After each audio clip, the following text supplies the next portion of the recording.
Продолжува да расте бројот на ново евидентирани позитивни лица на COVID-19 во Кочани.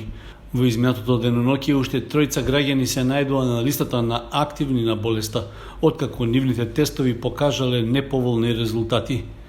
Во меѓувреме нема нови случаи на оздравени во Кочани, со што вкупниот број на позитивни се искачи на 26.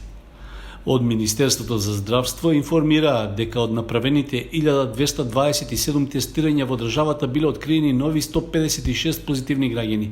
Од нив најмногу, дури 100 се во Скопје. Во Тетово има 19, а во Куманово 11, додека во Штип и Велес по 6 лица. Исто така регистрирано е дека оздравеле вкупно 27 граѓани, од кои по 10 во Скопје и Тетово, а останатите се од Штип, Велес, Битола и Неготино. За жал и бројот на починати останува константен од ден во ден, па така за изминатите 24 часа како последица од COVID-19 регистрирани се 6 починати лица, од нив 4 се од Скопје и 2 од Тетово.